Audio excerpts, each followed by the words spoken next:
ನಮಸ್ಕಾರ ಗೆಳೆಯರೇ. ಇವತ್ತು ನಾವು ಮಾತಾಡೋಕ್ಕೆ ಹೊರಟಿರೋ ವಿಷಯ ಕೇಳಿದರೆ ಮೈ ಜೂಮ್ ಅನ್ನಬಹುದು. ಆದರೆ ಇದು ಪ್ರತಿಯೊಬ್ಬರು ತಿಳ್ಕೋಬೇಕಾದ ಸತ್ಯ.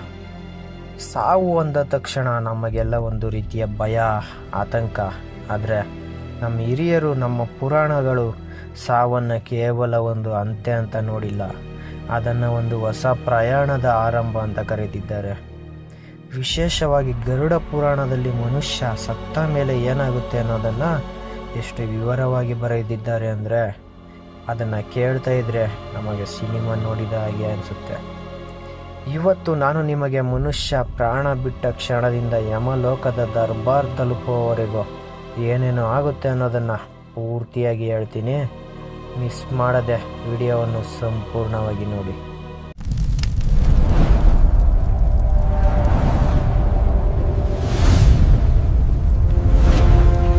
ಗೆಳೆಯರೇ, ಗರುಡ ಪುರಾಣದ ಪ್ರಕಾರ ಒಬ್ಬ ವ್ಯಕ್ತಿ ಸಾಯೋಕ್ಕೆ ಸ್ವಲ್ಪ ಹೊತ್ತು ಮುಂಚೆ ಅವನಿಗೆ ವಿಚಿತ್ರ ಅನುಭವಗಳಾಗುತ್ತೆ.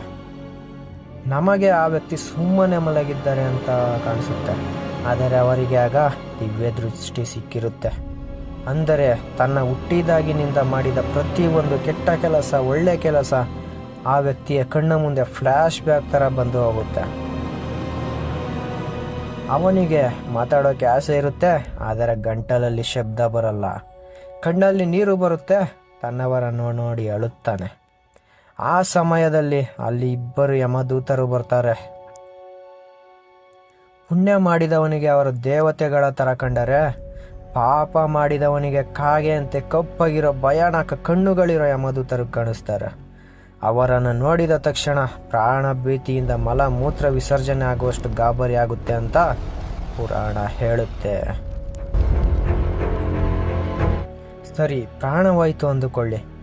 ಆ ಸೂಕ್ಷ್ಮ ದೇಹವನ್ನು ಯಮದೂತರು ತಕ್ಷಣವೇ ಯಮಲೋಕಕ್ಕೆ ಕರ್ಕೊಂಡು ಹೋಗ್ತಾರೆ. ಅದು ಎಷ್ಟು ವೇಗವಾಗಿ ಅಂದರೆ ಕಣ್ಣು ಮುಚ್ಚಿ ಬಿಡೋದ್ರ ಒಳಗೆ. ಅಲ್ಲಿ ಚಿತ್ರಗುಪ್ತ ಆ ಆತ್ಮವನ್ನು ನೋಡಿ ಇವನು ಎಷ್ಟು ಪಾಪ ಮಾಡಿರ್ತಾನೆ, ಎಷ್ಟು ಪುಣ್ಯ ಮಾಡಿದ್ದಾನೆ ಅಂತ ಯಮರಾಜನಿಗೆ ರಿಪೋರ್ಟ್ ಕೊಡ್ತಾನೆ. ಆದರೆ ಆಶ್ಚರ್ಯ ಅಂದರೆ ಅಲ್ಲಿಂದ ಆ ಆತ್ಮವನ್ನು ಮತ್ತೆ ವಾಪಸ್ ಭೂಮಿಗೆ ಕಳಿಸ್ತಾರೆ. ಯಾಕೆ ಗೊತ್ತಾ?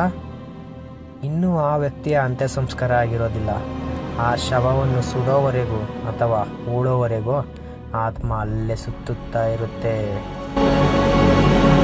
ತನ್ನ ದೇಹವನ್ನು ಯಾರೋ ಸುಡ್ತಿದ್ದಾರೆ ಅಂತ ನೋಡಿ ಆತ್ಮಕ್ಕೆ ತುಂಬ ಸಂಕಟ ಆಗುತ್ತೆ. ಆ ದೇಹದ ಒಳಗೆ ಹೋಗೋಕ್ಕೆ ಪ್ರಯತ್ನ ಮಾಡುತ್ತೆ, ಆದರೆ ಯಮದೂತರ ಪಾಶ ಅದನ್ನು ತಡೆಯುತ್ತೆ. ಈಗ ಬರೋಣ ಮುಖ್ಯ ವಿಚಾರಕ್ಕೆ. ಈ 13 ದಿನಗಳ ಶಾಸ್ತ್ರ ಯಾಕೆ ಮಾಡ್ತಾರೆ ಅಂತ ನಿಮಗೆ ಗೊತ್ತಾ? ಪ್ರಾಣ ಹೋದ ಮೇಲೆ ಆ ಆತ್ಮಕ್ಕೆ ಹಸಿವು ಮತ್ತು ಬಾಯಾರಿಕೆ ತುಂಬ ಇರುತ್ತೆ, ಆದರೆ ಅದಕ್ಕೆ ಮನುಷ್ಯರ ಥರ ಊಟ ಮಾಡೋಕ್ಕಾಗಲ್ಲ. ನಾವು ಪ್ರತಿದಿನ ಹಾಕೋ ಅನ್ನ, ನೀರು ಅಂದರೆ ಈ ಪಿಂಡದಾನ ಇದೆಯಲ್ಲ, ಇದನ್ನೇ ಆ ಆತ್ಮ ಸೇವನೆ ಮಾಡ್ತಾ ಇರುತ್ತೆ.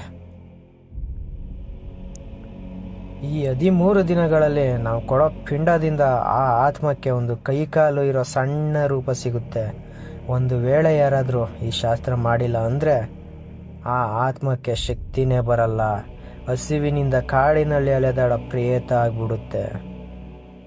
ಅದಕ್ಕೆ ಹೇಳೋದು, ಸತ್ತ ಮೇಲೆ ಮಾಡೋ ವಿಧಿ ವಿಧಾನಗಳು ಆ ವ್ಯಕ್ತಿಯ ಮುಂದಿನ ಪ್ರಯಾಣಕ್ಕೆ ಒಂದು ರೀತಿ ಎನರ್ಜಿ ಕೊಟ್ಟ ಹಾಗೆ ಇರುತ್ತೆ.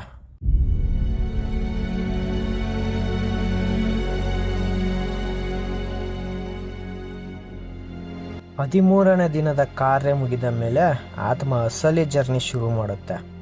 ಈ ದಾರಿ ಸುಮಾರು 86,000 ಯೋಜನೆಗಳಷ್ಟು ದೂರ ಇದೆ. ಹಗಲು ರಾತ್ರಿ ಎನ್ನದೆ ಆತ್ಮ ನಡೀತಾ ಇರಬೇಕು. ಈ ದಾರಿಯಲ್ಲಿ ಸಿಗೋದೆ ಭಯಾನಕ ವೈತರಣಿ ನದಿ. ಈ ನದಿಯ ಬಗ್ಗೆ ಕೇಳಿದರೆ ಮೈ ಬೆವರುತ್ತೆ. ಇದು ನೀರಲ್ಲ, ಇಲ್ಲಿ ರಕ್ತ, ಮಾಂಸ, ಮೂಳೆ, ಕೀವು ತುಂಬಿರುತ್ತೆ. ನದಿ ತುಂಬ ಕ್ರೂರವಾದ ಮೊಸಳೆಗಳು, ಹಕ್ಕಿಗಳು ಇರುತ್ತವೆ. ಪಾಪಿಗಳು ಈ ನದಿಯಲ್ಲಿ ಬಿದ್ದಾಗ ಆ ಪ್ರಾಣಿಗಳು ಅವರನ್ನು ಕಚ್ಚಿ ತಿನ್ನುತ್ತವೆ. ಆದರೆ ಯಾರು ಬದುಕಿದ್ದಾಗ ದಾನ ಧರ್ಮ ಮಾಡಿರ್ತಾರೋ, ವಿಶೇಷವಾಗಿ ಹಸುವಿಗೆ ದಾನ ಮಾಡಿರ್ತಾರೋ, ಅವರಿಗೆ ಒಂದು ದೋಣಿ ಸಿಗುತ್ತೆ. ಆ ದೋಣಿ ಹತ್ತಿ ಆರಾಮಾಗಿ ಈ ನದಿ ದಾಟಬಹುದು. ಇಲ್ಲಂದರೆ ಈ ನದಿ ದಾಟಕ್ಕೆ ವರ್ಷಗಳೇ ಬೇಕಾಗುತ್ತೆ. ಈಗ ಹೀಗೆ ಎಲ್ಲ ಕಷ್ಟಗಳನ್ನು ದಾಟಿ ದಾರಿಯಲ್ಲಿರೋ 16 ನಗರಗಳನ್ನು ದಾಟಿದ ಮೇಲೆ ಆತ್ಮ ಯಮಲೋಕ ತಲುಪುತ್ತೆ. ಅಲ್ಲಿ ಯಮಧರ್ಮರಾಜ ಎಮ್ಮೆಯ ಮೇಲೆ ಕೂತು ಕೈಯಲ್ಲಿ ಕಾಲದಂಡ ಹಿಡಿದು ಸಿಂಹಾಸನದ ಮೇಲೆ ಇರ್ತಾನೆ. ಅವನ ಪಕ್ಕದಲ್ಲೇ ಚಿತ್ರಗುಪ್ತ ನಮ್ಮ ಜೀವನದ ಡೈರಿ ಇಟ್ಕೊಂಡು ಕೂತಿರ್ತಾನೆ. ಅಲ್ಲಿ ಯಾವುದೇ ಸುಳ್ಳು ನಡೆಯಲ್ಲ, ಲಂಚ ಕೂಡ ನಡೆಯಲ್ಲ. ನಾವು ಮಾಡಿದ ಪ್ರತಿಯೊಂದು ಸಣ್ಣ ತಪ್ಪಿಗೂ ಅಲ್ಲಿ ಶಿಕ್ಷೆ ಇರುತ್ತೆ. ಸುಳ್ಳು ಹೇಳಿದರೆ ಒಂದು ಶಿಕ್ಷೆ, ಪ್ರಾಣಿಗಳಿಗೆ ಹಿಂಸೆ ನೀಡಿದರೆ ಇನ್ನೊಂದು ಶಿಕ್ಷೆ. ನರಕದ 28 ರೀತಿಯ ಘೋರ ಶಿಕ್ಷೆಗಳನ್ನು ಅನುಭವಿಸಿದ ಮೇಲೆ ಆತ್ಮವು ತನ್ನ ಕರ್ಮದ ಫಲವನ್ನು ತೀರಿಸಿಕೊಂಡು ಮತ್ತೆ ಈ ಭೂಮಿಗೆ ಬರುತ್ತೆ. ಅದು ಮನುಷ್ಯನಾಗಿ ಬರಬಹುದು ಅಥವಾ ಪ್ರಾಣಿಯಾಗಿ ಕೂಡ ಬರಬಹುದು.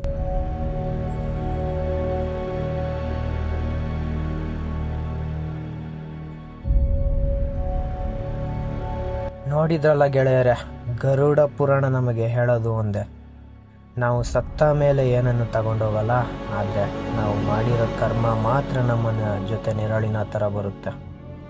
ಅದಕ್ಕೆ ಇರೋವಾಗಲೇ 4 ಜನಕ್ಕೆ ಒಳ್ಳೆಯದು ಮಾಡೋಣ, ಪ್ರೀತಿಯಿಂದ ಬದುಕೋಣ.